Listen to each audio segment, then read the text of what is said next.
Good morning, students. It's time to go through the lecture 4, and in this chapter we have already studied till potential difference.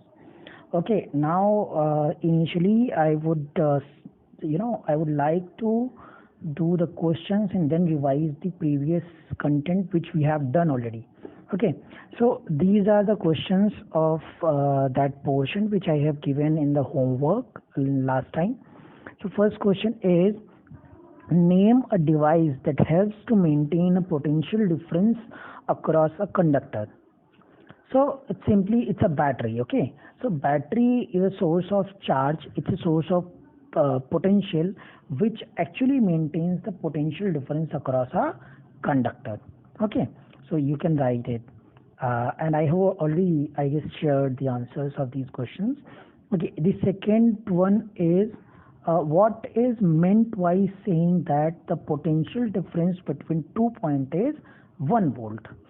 Okay, so the potential difference between 2 points is simply 1 volt. That simply means that the work done in carrying one positive charge or 1 unit positive charge from one point to another is 1 joule. So that will be the potential difference between those points will be 1 volt. And then how much energy is given to each coulomb of charge passing through a 6-volt battery? So every coulomb of charge will have to pass through 6 volt, and you can simply say the charge is 1 coulomb.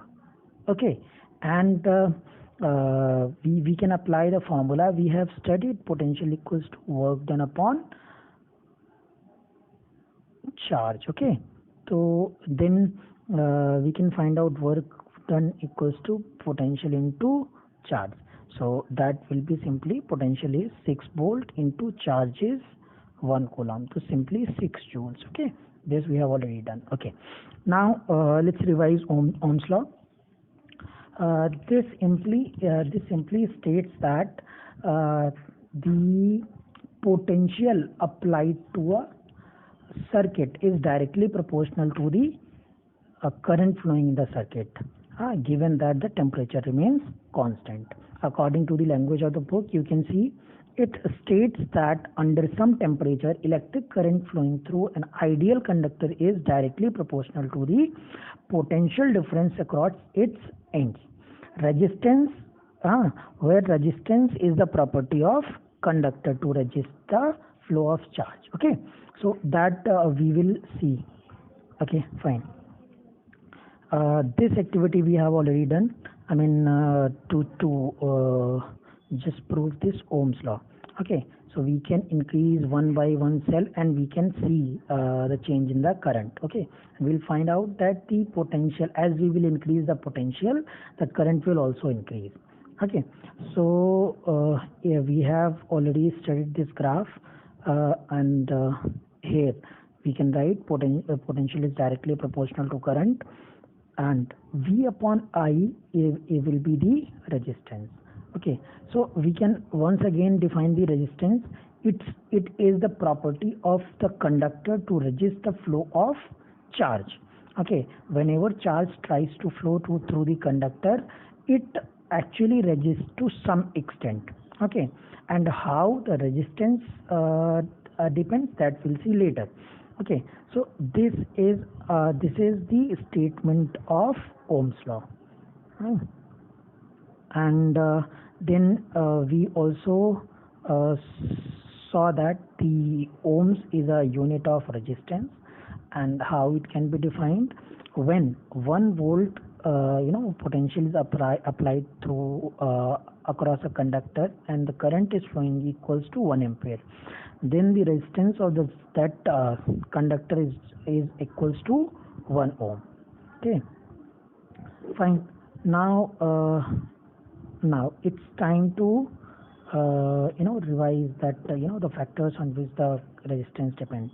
So we have done this activity. You can just go through this activity. That once we have 3 cases here. Okay, so in first we have applied a simple conductor and then we doubled its length. So we saw that the current gets half, यानी कि आपका length double करने पर current half हो गया, यानी कि resistance double हो गया इसलिए करंट हाफ हो गया। फिर हमने उस वायर की क्रॉस सेक्शनल एरिया को डबल किया तो करंट डबल हो गया बिकॉज रेजिस्टेंस हाफ हो गया। और फिर हमने उसका मटेरियल को चेंज किया, मटेरियल चेंज करने पर भी आपका करंट चेंज हुआ। Okay, so it tells three things and these are given here. Okay, the first is resistance depends on length. Resistance is directly proportional on length. As we will increase the length, the resistance will increase and the current will decrease. Resistance is inversely proportional to cross sectional area of the conductor, and you must remember that cross sectional area is this. Okay, this is known as cross sectional area of the wire.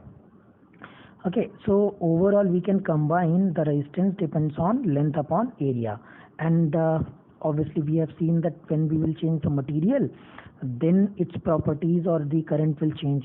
So final equation is resistance equals to rho L by A. So rho is the resistivity of the conductor, or I should say material. Resistivity particularly depends on the material of the conductor. So this is the portion we have already done. Okay, now it comes to the resistivity table of different material. Here you can say we have classified conductors, alloys and insulators. You might have already studied conductors, means that electricity and heat can easily pass through those materials. Alloys are those moderate conductors of the electricity and heat. Insulators are bad conductors, or rather I should say insulators of the heat and electricity. So you can see the resistivity of these. Okay, so lesser will be the resistivity, higher will be the conductivity. यानी कि resistivity जितनी ज़्यादा होगी conductivity उतनी ही कम होगी। Resistivity जितनी कम होगी conductivity उतनी ज़्यादा। तो आप देख सकते हैं जितने भी अच्छे कंडक्टर्स हैं उनकी रेजिस्टिविटी बहुत कम है, और नीचे जाते जाते आपकी रेजिस्टिविटी बढ़ रही है, मतलब उनके थ्रू आपका चार्ज फ्लो नहीं कर सकता। ओके, सो ये हमारे कंडक्टर्स और उनकी रेजिस्टिविटी है। Next, so we had to solve these examples so that you can get the you can get some idea regarding solving of these questions. First example, how much current will an electric bulb draw from 220 volt source if the resistance of the bulb filament is 1200 ohm? How much current will an electric heater coil draw from 220 volt source if the resistance of the heater coil is 100 volt? Okay, so it has two parts. First one is how much current will flow if the potential difference is 220 volt and the resistance is 1200. So you can simply use Ohm's law, V equals to IR. Okay, you know the potential, you know the resistance, you need to find out the current. Okay, so you can simply use V equals to IR. Okay, and you need to find out the current, then you will apply V upon R. तो आपका V upon R से हमारा current निकल के आ जाएगा 0.18 ampere. This you can calculate at home. In the similar fashion the second part is also given. दूसरे part में भी आपका 220 वोल्ट इसमें वोल्टेज दिया है और रेजिस्टेंस 100 वोल्ट यानी कम हो गया है. सेम फॉर्मूला लगेगा, है ना. उसी तरीके से आप आंसर निकाल लेंगे कि आपका I will be 220 upon 100 which will be 2.2 ampere. Okay, this is very simple question. Let's move to the other one. Example 12.4. The potential difference between terminals of an electric heater is 60 volt. So the potential difference is 60 volt.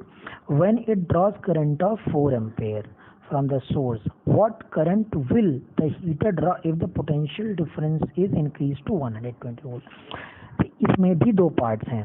First part what says कि the potential difference is 60 volt and 4 ampere current is passing, but we don't know resistance. And in second part it is saying what current will the heater draw from the potential difference increase to 120. पहली बात तो ये है कि दूसरे part में सिर्फ potential difference दिया, करंट नहीं है। अब रेजिस्टेंस दोनों केस में नहीं है, लेकिन आप कर क्या सकते हैं, पहले केस से रेजिस्टेंस फाइंड कर लें क्योंकि सर्किट तो वही है, और उसको दूसरे वाले में रखेंगे तो आपका काम इजीली हो जाएगा। ओके, तो आप again ohm's law, V equals to IR, what is given, potential is given, current is given, तो R is to be found, तो R will be V upon I, so V is given 60 and I is given 4, so we will apply this formula and the resistance will be 15 ohm. Okay, अच्छा, now we will put it into the second part. second part में क्या है, potential difference बढ़ा करके 120 volt कर दिया और resistance हमारा कितना है 15 ओम, जो कि हमने फाइंड किया है। Now again apply the Ohm's law, यहाँ पर आपका करंट फाइंड करना है, तो current will B V upon R। Okay, तो ये फॉर्मूला पुट करेंगे 120 अपॉन 15, तो वो आपका 8 एम्पियर हो जाएगा। फाइन, अच्छा, तो ये तो सॉल्यूशन हो गया। बट ओम्स लॉ से क्या डायरेक्टली प्रेडिक्ट नहीं किया जा सकता है? बिल्कुल किया जा सकता है। As we all know that the potential difference is directly proportional to the current, तो if we are doubling the potential difference then the current will be doubled, है ना। जब हम पोटेंशियल डिफरेंस को दोगुना कर रहे हैं तो करंट भी हमारा डबल हो जाएगा। लेकिन क्योंकि आपको यहाँ पर अंदाज़ा या फिर स्पेकुलेशन नहीं करना है, आपको लिख करके दिखाना है, तो आपको इस तरीके से इसका सॉल्यूशन लिख करके दिखाना होगा। फाइन, चलिए next question, example 12.5, resistance of the metal wire of length 1 metre is 26 ohm at 20 degree centigrade. Okay, resistance दे दिया गया है, लेंथ 1 मीटर दी गई है। If the diameter of the wire, हाँ, तो इसका मतलब वायर जो है वो क्रॉस सेक्शनल उसका सर्कुलर होगा। आपने देखा होगा सभी वायर्स जनरली सर्कुलर ही होते हैं, उसको कट करेंगे तो इस तरीके का क्रॉस सेक्शन आएगा सर्कुलर, और उसका डायमीटर यानी ये लेंथ जो है वो 0.3 मिलीमीटर है।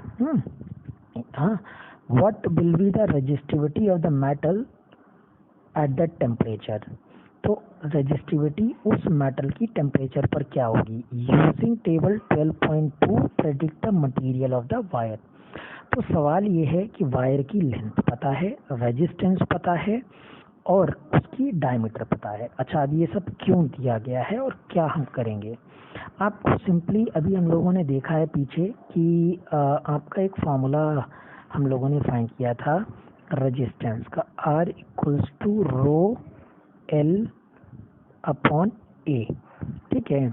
तो रेजिस्टिविटी तो फाइंड करनी है हमको, रेजिस्टेंस दिया है, लेंथ दे दी है और एरिया निकाल लेंगे क्योंकि डायमीटर हमको दे दिया है। कोई भी सर्कुलर एरिया हम निकाल सकते हैं ना, डायमीटर दिया हो, तो डायमीटर का हाफ जो है वो क्या होगी हमारी रेडियस।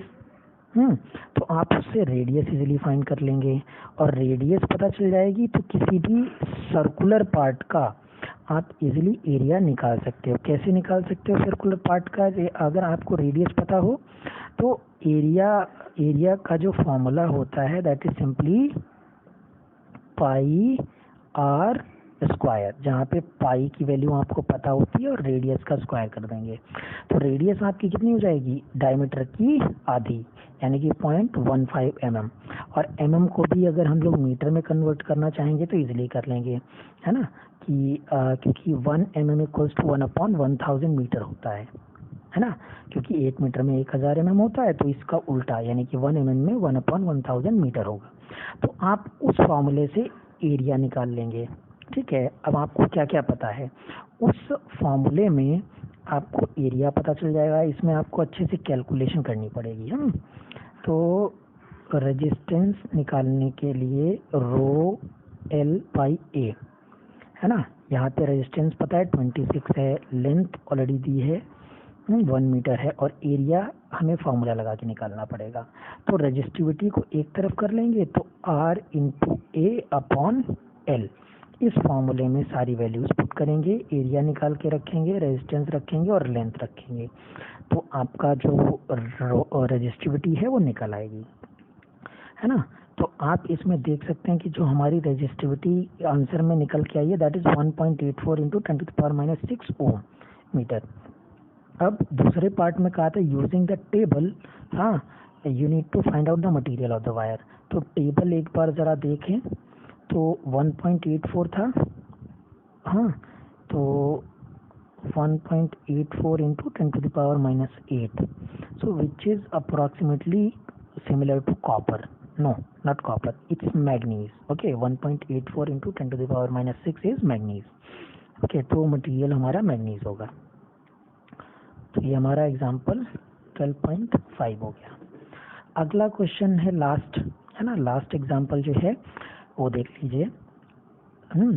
रजिस्टिविटी वाले सवालों में कैलकुलेशन अच्छी होती है लेकिन मार्क्स श्योर शॉर्ट होते हैं। Fine, a wire of a given material having length L and area of cross section A has resistance 4 ओम। हाँ, तो पहला पार्ट है लेंथ L है, एरिया A है और रेजिस्टेंस 4 ओम है।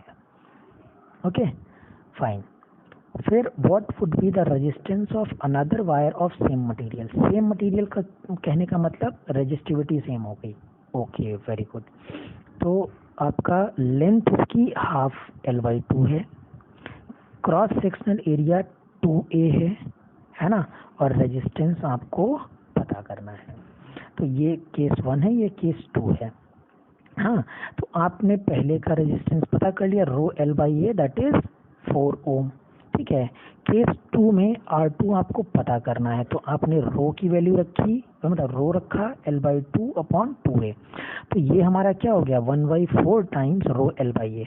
अच्छा, एक चीज़ आप इसमें देखेंगे कि जो रो L/A है यहाँ पर, ठीक है, रो L/A की तो वैल्यू पता है 4 ओम है, तो यहाँ पर जो निकल करके आया है उसमें रो L/A की वैल्यू रख देंगे, हाँ, जो कि R1 है। तो R1 की वैल्यू 4 ओम है। हाँ, तो जब आप R1 की वैल्यू यहाँ पर रखेंगे 4 ओम, तो आपका फाइनल कैलकुलेशन इजीली आ जाएगा। तो क्या है, R2 हमारा है क्या, R2 हमारा है 1/4 इंटू R1 और R1 की वैल्यू है 4 ओम। तो 4 से 4 कैंसिल, आपका कितना आ जाएगा, 1। ठीक है, तो इस तरीके से आपका ये एग्जाम्पल 12.6 भी हो जाएगा। ओके, चलिए अब आपका आज के लिए एक बेसिक इंट्रोडक्शन दे देते हैं टॉपिक का, system of resistance.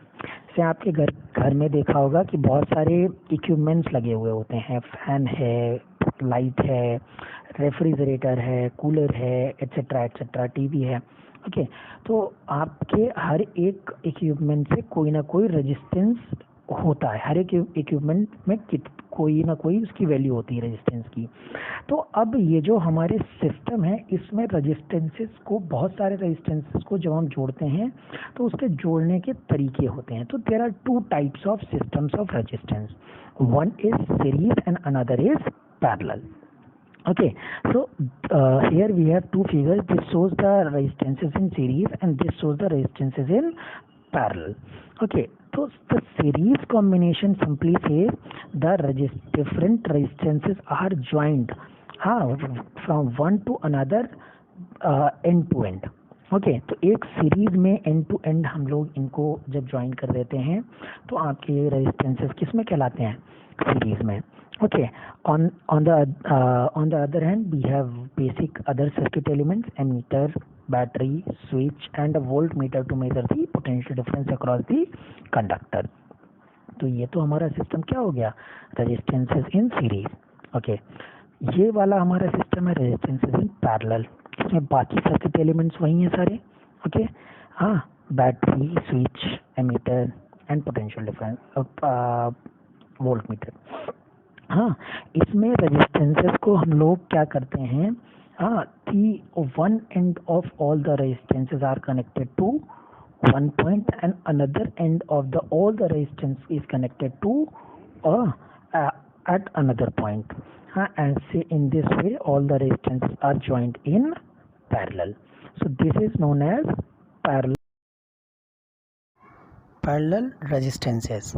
Okay, now you need to study this topic at home, and meanwhile you can do all these questions at your screen and send it to me by tomorrow at 4 o'clock, and if you have any doubt you can also clear meanwhile.